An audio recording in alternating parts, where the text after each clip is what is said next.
I grew up on 1611 Norton. We lived at 1611 Norton in Kansas City, Missouri.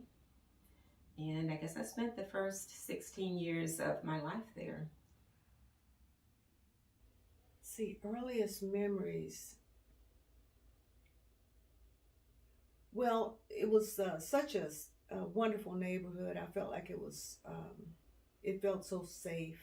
And it kind of reminded me of an African village, though I never experienced that. But later I thought about that it could remind me of an African village with all the people there. And they own those homes. I often wonder how that came about. There may have been one or two people that rented their homes there, but these families own their homes.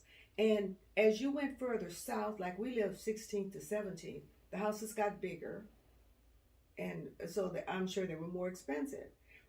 But ours was unusual because it had upstairs. It was like a duplex with the upstairs, and that proved to be very important as many of our relatives came. Well, living on Norton, um, I almost felt like it was kind of like a little cocoon in a way, because every single house on both sides of the street, I knew everybody who lived in those houses. I have lots of wonderful memories about my first neighborhood, and just, family dinners and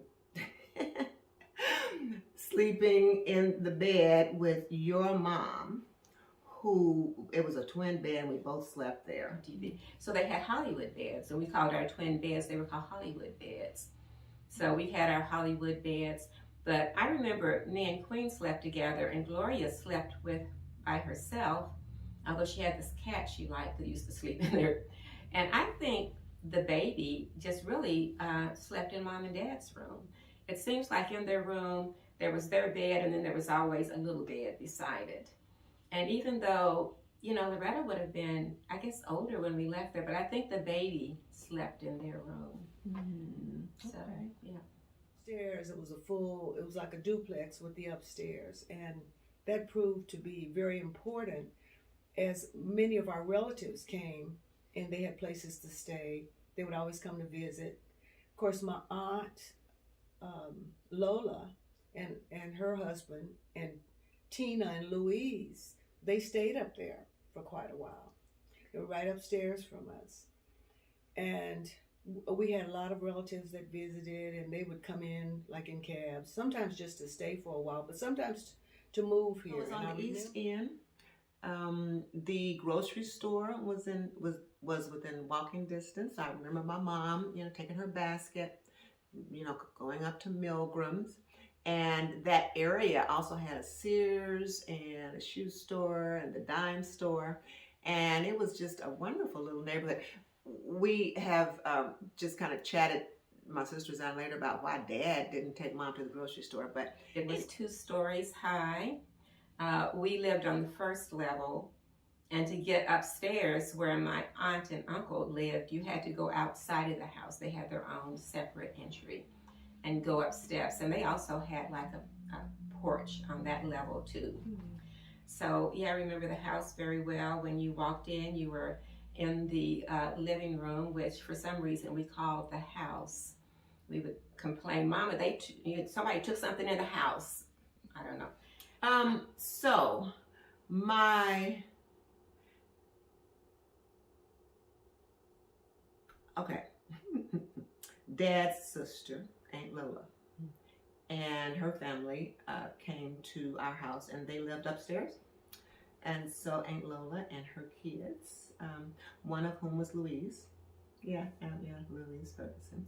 So they lived there. So those are the ones that I actually remember staying there.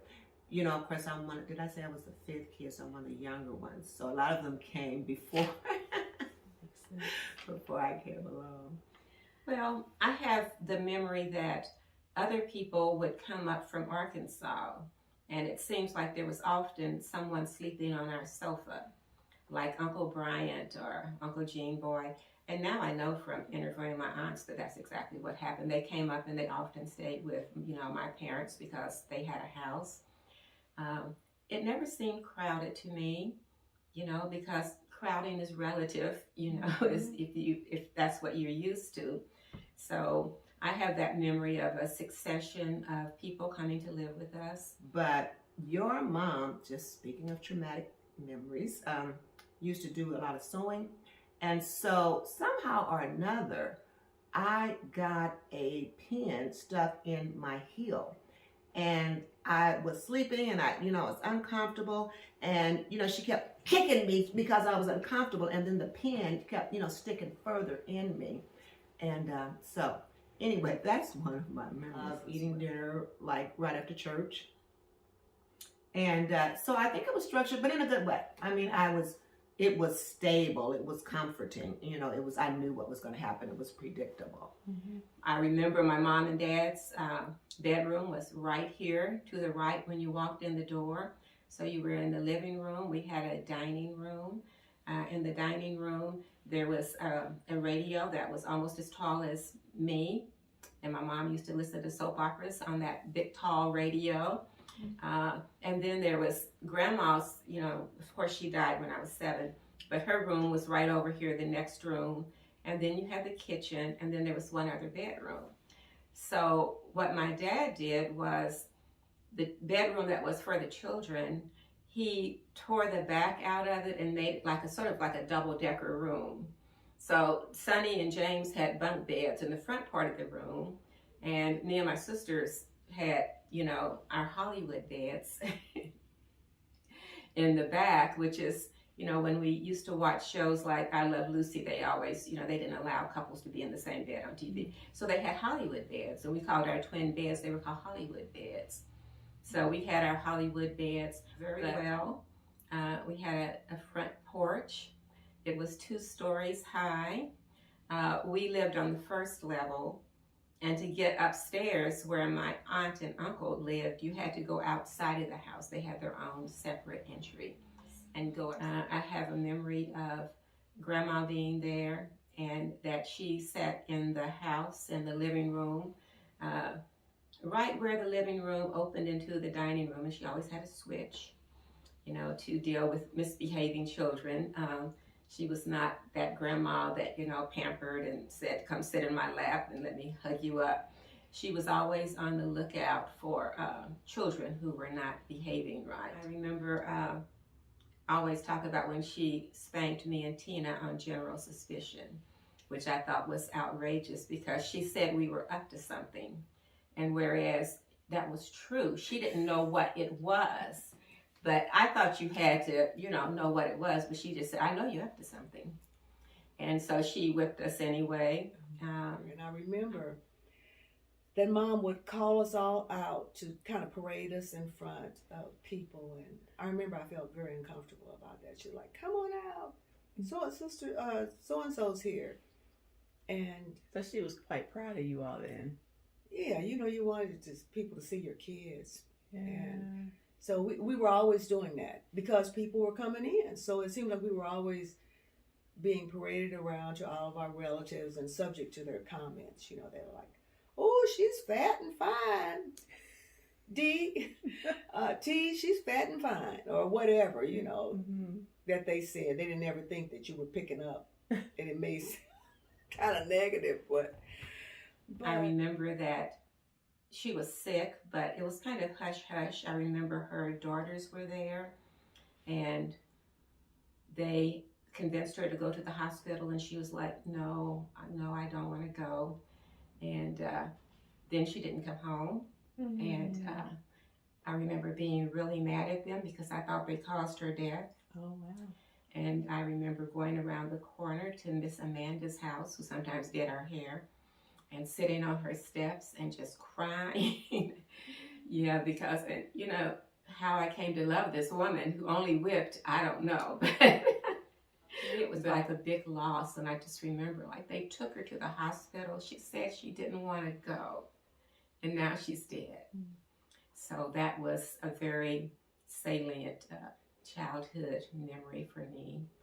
community was important, and we just had I remember running around a lot. You know, the kids can't do it these days. In the neighborhood, In the mostly, neighborhood, you were yeah. outside, or even really down the street. We had this alley in the back of us that went all the way up, and I remember walking down the alley to get closer to Truman Road because we were on 16th Street, and that's where the bus was at Jackson and Truman.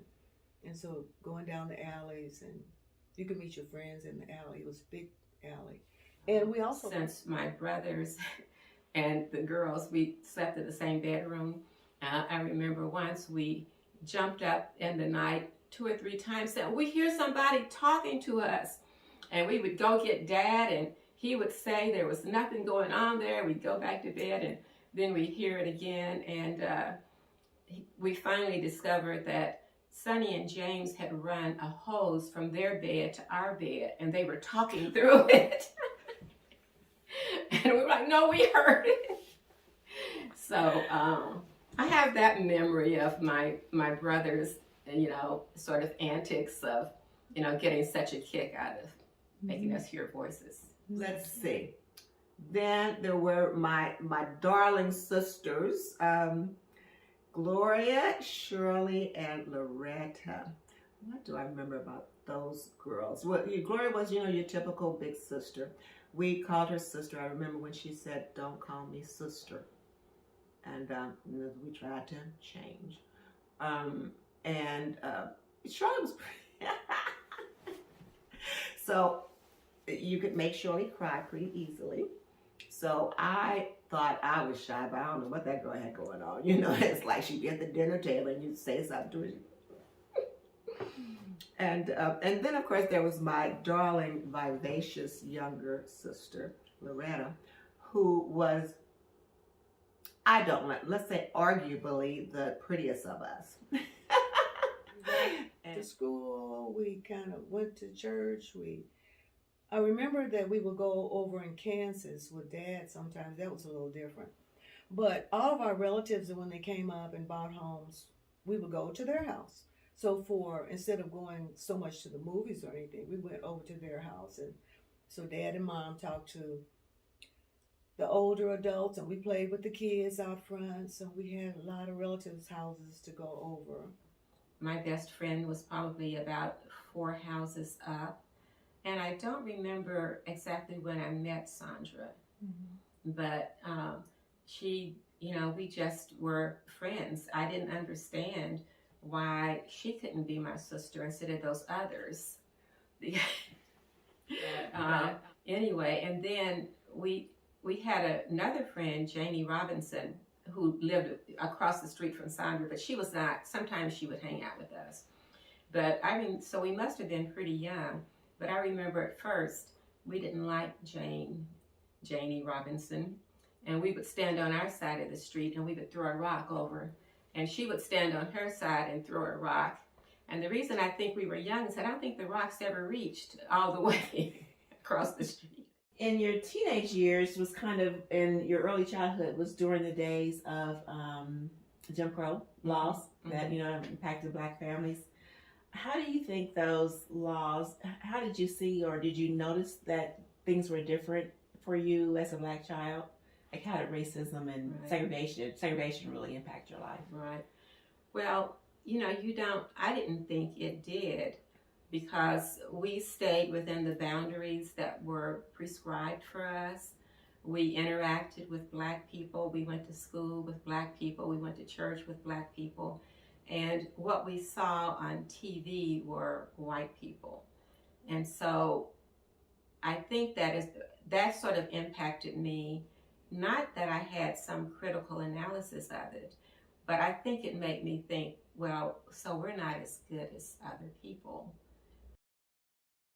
Well,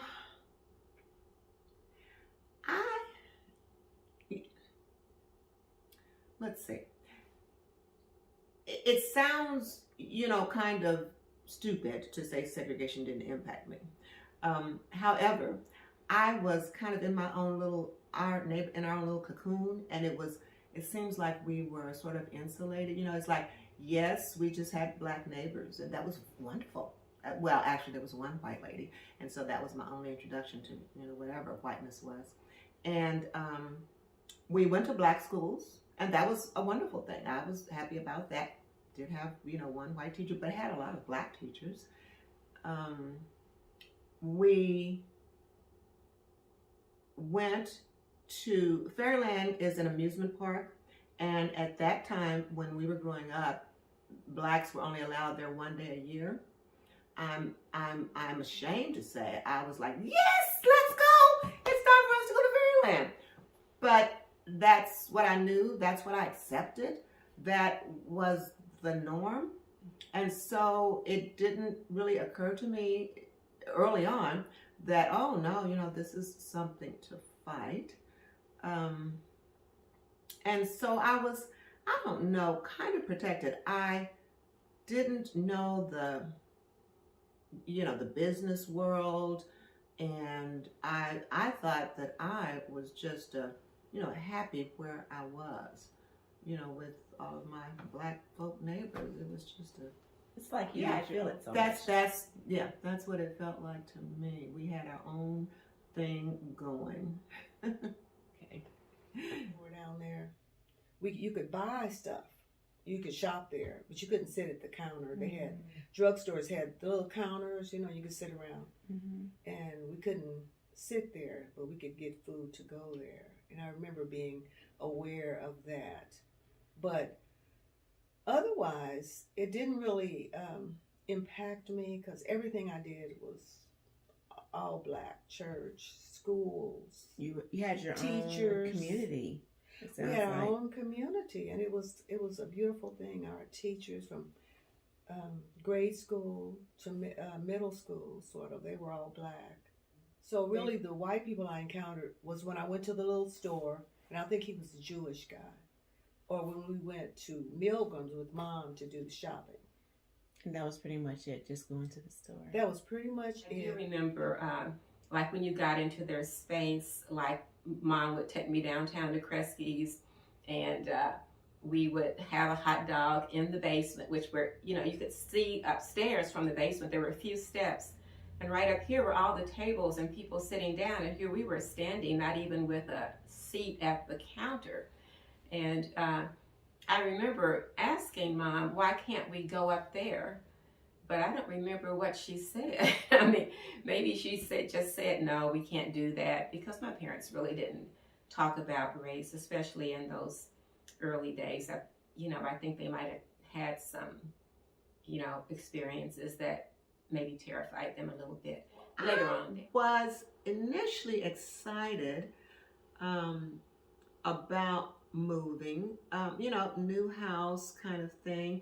Like I said, new neighborhood. Had some, kind of misgivings about that. But I was pretty excited. About how old do you think you were when you moved? I was probably 12, 13-ish. Yeah, when I moved. I was, yeah.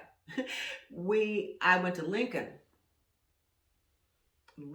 High School, Lincoln Junior High and Lincoln High, as a part of living on 2004 Benton. And I was afraid of those kids. I had heard that they just do a whole lot of fighting at Central, at Lincoln. And anyway, I ended up having a pretty good junior high and high school experience.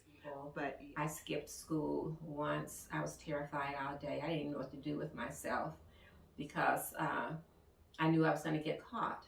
And when I got home, Dad gave me a whipping because I had skipped school. He'd already been reported to him that I had missed school. So it's just so not worth it.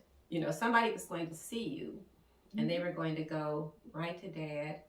And in those days, another adult's word was the law. You can just hang it up, talking about, that's not true, they didn't tell the truth or whatever. It's not going to work. Yeah, I did. Oh, I had some boyfriends, for sure. And I did go to the prom with Earl. I remember he was pretty popular because he played basketball. And we went to the prom, and I remember that Mom got my dress. It was a used dress, But it was a beautiful dress, and I did go to the prom. You know, even well, like when I liked a boy, I really didn't want him to know. I just didn't. I just, oh my gosh, it would just, you know, for him to know just would just make, you know, unnerve me. So yeah, I was pretty shy. And I remember one of my friends formed an alternative group to the popular group. And she called it the Posse. And so I was a part of the subgroup that was called Posse. So when you Because there was a group of black people there now. It's just that we were in the minority, and but I remember I went to the prom and we kind of did our own thing. It was just a mixing thing. You know, we always did our own thing. The black people, Mhm. the teens, we did. We had our own, because popular back then was house dances. okay. And you know, everybody had dances at their homes, and so we were going to our own dances. So I remember going to house dances and house parties, and the music was good. Motown Mm-hmm. was strong, and we were all into all the groups. And so My teen year challenges. Well, you know, I always loved school and was blessed to be good in all of my subjects. And so that was fun, and it really wasn't a challenge. I think my biggest challenge may have been to fit in. I well recall that I wasn't one of the popular people. And so, you know, the cheerleader, that type, I wasn't that. And so, you know, that was a little bit of a struggle. I recall being connected with somebody that was connected with somebody that was popular, and eventually being invited to one of the popular kids, you know, events. But that was kind of it. It's like, no, I wasn't. Well, I meant there were quite a few guys that, you know, asked me out on dates and Mhm. things. But I wouldn't put myself with the popular girls because I wasn't an extrovert. To me, extroverted girls, because they speak out, they seem to, you know, another thing is that they seem to be more vulnerable Mhm. with what they say about themselves. And it seems to me I always wanted to hold back. Mm-hmm. There was that kind of, you know, memory of that part of my teenage years that mom was starting to get sick and starting not to do things. My other memory would be that me and dad were getting along less and less well, and my dad didn't see me as anything but headed for prison.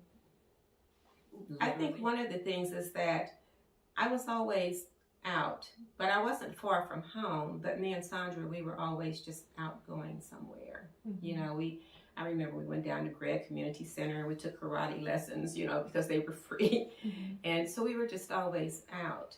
And I think Dad was not really comfortable with that. And so I was never really good at talking to Daddy or negotiating with him or anything. But once I got up my voice to say, well, what time should I come home? And he said, before dark. I thought that was so outrageous that, well, this conversation's over. I'm not going to do that. I would come home and, you know, Dad would be upset. So then it were kind of, you know, traumatic, I guess, teenage years. And once when I knew I was late anyway, I just didn't come home. And I slept in the car. Well, you can imagine what my dad thought, who already thought that I was going to, you know, bad. Mm-hmm. He tried to save me. He had the women of Jameson come over and talk to me about, you know, they were going to help me sew because they knew I loved to sew. And I always say I must have been a really corrupt kid because when they said, we're going to make some aprons and things, I was so excited. So me and Sandra were walking home from, we would go hang out in stores until they put us out. But we were walking home from Three Sisters store, I think it was called Three Sisters. And we were busy talking, and a white family that was stranded on the periphery of our neighborhood some of the kids came running out and said that we did something to their little brother. I don't even remember what it was, but we got into a big fight. And so Sandra whipped them up because Sandra was really strong.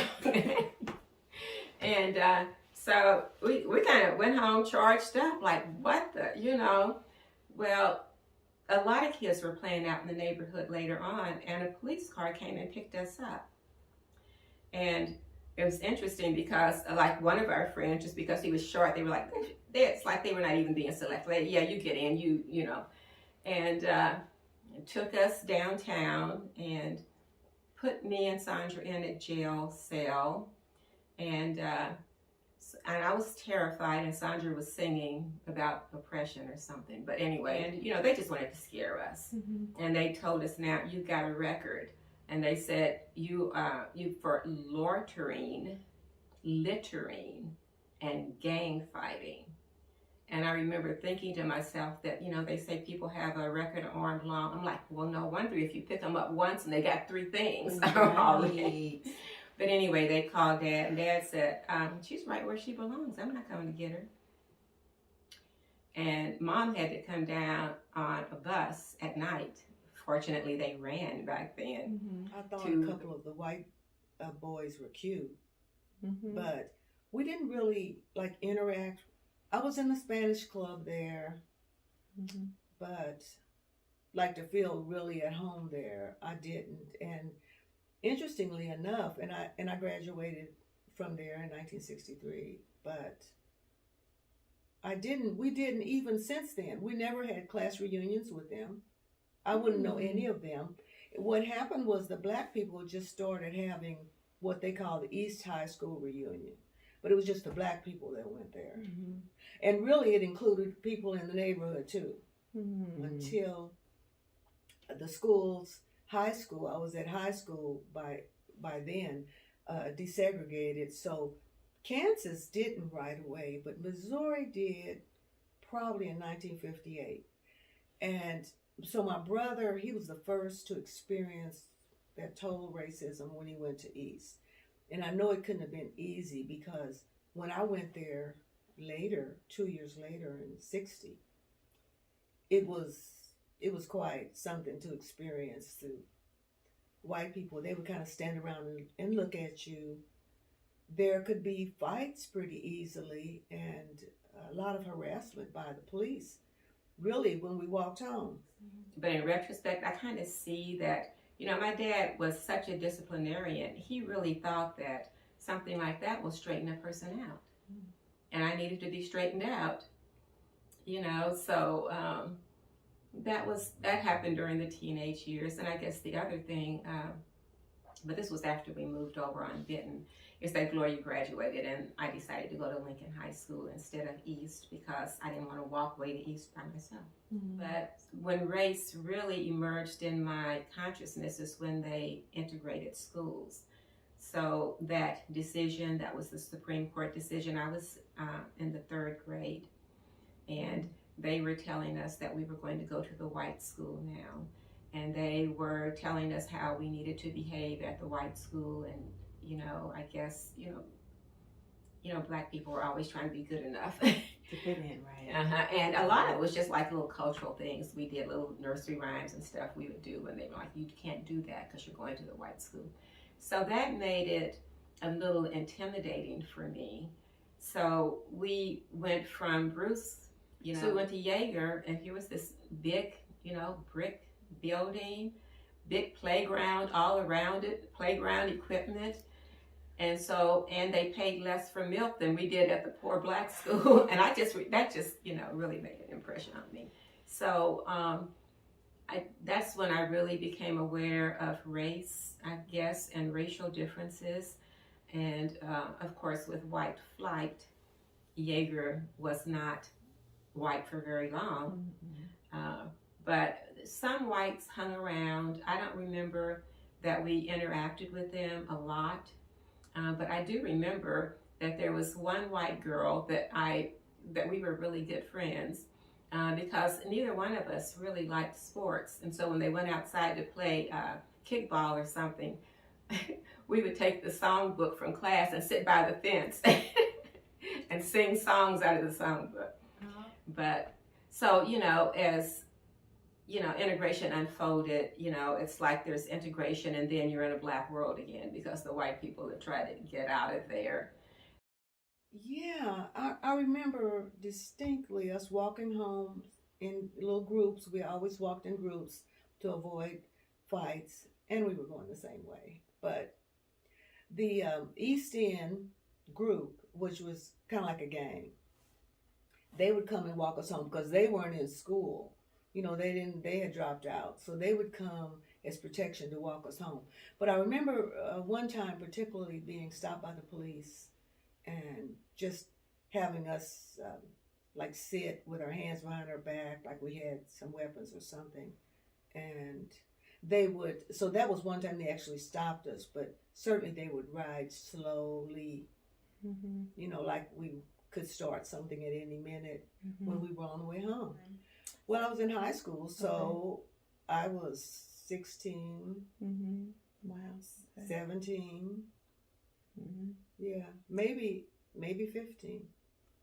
But I remember they would ride slowly, so I'm sure they had, because that was all white neighborhood too, see, or at that time.